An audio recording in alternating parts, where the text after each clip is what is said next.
mbararikira kandi no gutumira bene data bandi nabo bakunda gusoma ibyanditswe, mubabwira muti hari ahantu twavumbuye ibintu byiza byo gusoma ijambo ry'Imana buri munsi. Aya magambo aradufasha kandi aya magambo aratwubaka uko bwije n'uko bukeye. Niyo mpamvu kuyasoma no kuyatekerezaho bidufasha cyane kandi bikatwongeramo imbaraga. Uyu munsi twasomye Abami ba kabiri ibice 6 n'ibice 7, dusoma Ingoma za kabiri ibice 20, dusoma na Timoteyo wa mbere ibice 3. Aya niyo magambo tugiye kwibandaho tuganira gato mu gahe gato dufite, kandi nifuza ngo kandi nsenga ngo umwami agusure wowe ufite gahunda yo gusoma ijambo ry'Imana, nawe utayifite se, kugira ngo aguteze inzara n'ibintu byo gusomera ijambo. Mbere yuko ntanga ubusobanuro burambuye kuri aya magambo twasomye, ibice twasomye cyane cyane byo mu Isezerano rya kera ni ibice bigaragaza gutabara kw'Imana. Niyo teme nkuru nakuye muri ibi bice. Ni ibice nabonyemo gutabara kw'Imana, nabonyemo abantu bagiye batabaza Imana mu gihe bari bagoswe n'amakuba n'ibyago ndetse n'ingabo zibakikije, Imana igatabara kandi ikaza mu buryo budasanzwe. Hano twasomye inkuru Abami ba kabiri ibice 6, twasomye amagambo ya Elisa, uburyo yabanaga n'Imana n'uburyo yakoranaga n'Imana. Ariko tubona ikintu gikurikira. Iki gihe cya Elisa, Elisa yaratuye mu gice cy'Abisirayeli, no kuvuga ni mu bwami bwo mu majyaruguru. Turaza gusoma n'ibyo mu bwami bw'amajyepfo, kuko ibice 2 twasomye bisa nkaho ari ibice byerekana mu buryo bubangikanye ibyaberaga muri izo ntara ebyiri zitandukanye zigize igihugu cya Isirayeli muri rusange. Iki cya ruguru rero habagamo umuhanuzi w'Imana witwa Elisa. Uyu Elisa akaba arakoranaga n'Imana mu buryo busanzwe. Twabanje gusoma ukuntu umuntu umwe yajyanye nawe gutashya intorezo yigwa mu mazi, aratakarara ati intorezo nari nayitiriye, none dore mu mazi sindi wikuremo. Elisa afata igiti atungaho intorezo yagiye, intorezo irareba, maze icyuma kireremba hejuru y'amazi. Ubwo bitangaza by'Imana, gutabara kw'Imana. Ariko noneho rero ahantu hagiye kunshimisha cyane ni ahantu umwami w'i Siriya yagambiriye gutera i Samariya, cyangwa se Samariya n'umujyi mukuru, wari umujyi mukuru wa Isirayeli. Ariko ntiyabigambiriye rimwe, yabigambiriye kenshi, abitekereza inshuro nyinshi. Uko agambiriye gutera, Imana igahishurira Elisa aho igitero kiri buturuke. Nuko bagose bakabibwira umwami agafata ingamba zihagije. Niyo bavuze bati uyu munsi turatera abantu b'i Samariya kandi turabatera duturutse ahangaha, ibyo batekerezaga bibereye mu bwihisho, za nama ziri diplomatique zibera mu ahantu hihishe, Imana ikazishurira Elisa akazivuga ibwami. Imana igenda ikiza Elisa igihugu cya Isirayeli gutyo bitewe no guhishurwa kwa Elisa. Ndumva ndi gusenga Imana icyame Imana ikaduha abahanuzi bazima, batavangiye, badashaka indamu, batumenyera cyangwa se bamenya icyo umwami Imana ashaka ku gihugu no ku bantu, bakabivuga. Kandi babandi bareba bakamenya ibihishwe, bagafasha ubwoko bw'Imana gusenga no kumenya uko bakwiye kwitwara. Amagambo yaje gushimisha kandi akanezeza rero ni igihe noneho bavuze bati uyu muntu uhora umenya ibyacu kandi akatuvamo ninde. Ariko baza guhishurwa muri Isirayeli hari umuntu ujya uhishurirwa ibintu byabo, batongo tukamufata, nitumara kumufata ntago bazongera kumenya ibyacu. Ariko bagambiriye kumufata, ndetse bazana ingabo zihagije, bagota umusozi yaratuyeho ngo baze bamufate. Ariko Imana ikora igitangaza.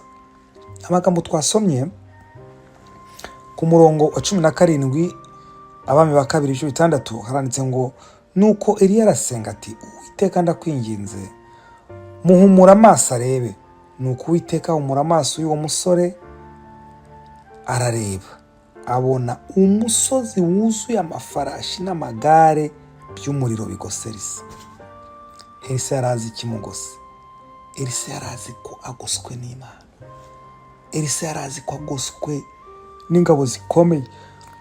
Elisa yari azi, yarebaga mu mwuka akabona ko izo ngabo z'Abasiriya zibateye nta kintu zishobora kubakoraho igihe cyose bari mu Mana. Reka nkubwire, hari igihe tujya tugira ubwoba tukenda kwiyahura, tuvuga ngo noneho turapfuye, noneho birarangiye, noneho mu kazi byanze byazambye, noneho bizinesi ntiziri kugenda, noneho iwacu byazamye. Reka nkubwire, niba uri mu Mana neza, ujye usenga Imana kugira ngo iguhishurire umugambi wayo ku bugingo bwawe. Niguhishura amaso uzajya kubona ubone ugoswe n'ingabo nyinshi, bituma utagomba gutinya.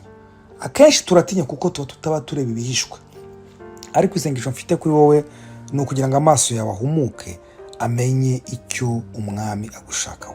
Tukiva ku gutabarwa n'Imana rero, turagenda tukagera noneho mu bundi bwami bundi bw'Iyudeya bwo mu Bayuda. Abayuda ngo hari igihe cyageze abami batandukanye benshi bagambirira gutera i Buyuda, ndetse babijyamo inama, ndetse barabipanga cyane, ndetse banoza umugambi, kugeza ubwo baje bakabwira umwami Yehoshafati bati ibintu byazamye, ingabo utabasha kubara ziraguteye kandi ziri hafi.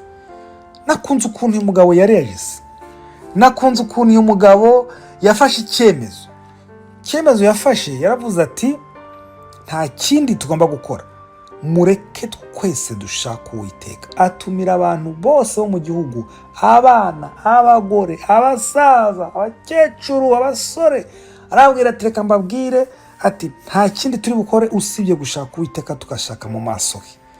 Reka mbabwire amasengesho basenze rero. Barasenga aravuga bati, umurongo wa 7, Mana yacu, si wowe wirukanye abaturage bari muri iki gihugu imbere y'ubwoko bwawe bw'Abisirayeli, ukagiha urubyaro rw'inshuti yawe Aburahamu ngo kibe icyabo iteka ryose? N'isengesho rirerire. Reka dusubike tujye ku murongo wa 10. Nuko none dore Abamoni n'Abamowabu n'abo ku musozi wa Seyiri, abo wabujije Abisirayeli ko babatera ubwo bavaga mu gihugu cya Egiputa, ahubwo bakanyura hirya ntibabarimbure, dore uko batwituye kuza kutwirukana muri gakondo yawe. Mana yacu, ntiwakwemera kubahana. Dusimbuke tujya ku murongo wa 14. Maze umwuka w'Uwiteka aza kuri Yahazeyeli mwene Zekariya mwene Benaya mwene Yeyeli mwene Mataniya w'umulewi wo muri bene Asafu, aho yari hagati mu iteraniro. Aravuga ati, nimwumve yemwe Bayuda mwese, namwe baturage b'i Yerusalemu, nawe mwami Yehoshafati, uku ni ko Uwiteka avuze, mwitinya kandi mwe gukurwa umutima n'izo ngabo nyinshi, kuko urugamba atari urwanyu, ahubwo ni urw'Imana. Imana ishimwe cyane. Ejo muzabatere. Reka nkubwire, iyi Imana yagambiriye kukurwanirira kugira ngo humura, urugamba si urwawe.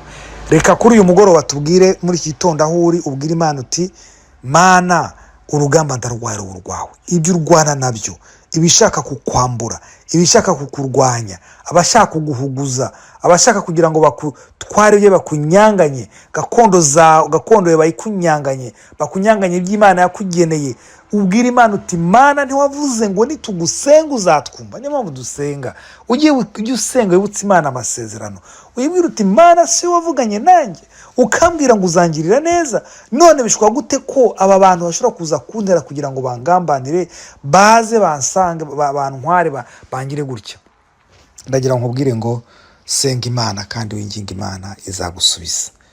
Izakubwira iti, abo bantu ugenda ubatere, Imana igusange cyane dutera abaturwanya mu buryo bwinshi, ariko uburyo bwa mbere bukomeye ni uburyo bwo gusenga no kuburiza nk'imigambi yabo no kubambura mu buryo bw'umwuka ibirwanisho byabo. Imana dusange cyane. Ni amagambo meza twasomye muri ibice twasomye.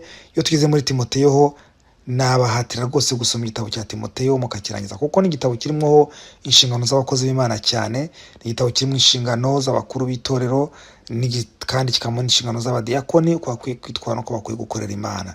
Nubwo dusenga Imana tukayisaba ikaturinda kandi ikadutabara, ariko iyo tugeze mu murimo wayo hari ukuntu tugomba kwitwara, hari ukuntu tugomba kuba tumeze. Umva umurongo wa 7 w'igice cya 3 Timoteyo wa mbere ukuvuga, kandi akwiriye gushimwa neza n'abo hanze kugira ngo adahinyuka akagwa mu mutego wa Satani. Imana dusange cyane. Umukozi w'Imana wa wundi usaba kumva, si ukuza gusuka kandi butongo Mana nsubiza, ahubwo ugomba gukiranuka muri byose kugera naho ushimwa n'abo hanze, kugira ngo utabaho umugayo umurimo wawe ukazaho umugayo, bigatuma ugwa mu mutego wa Satani. Imana dusange cyane. Reka rondekera aho ngaho, mbifuriza umunsi mwiza, mbifuriza n'ibihe byiza. Yesu abahe umugisha. Amen.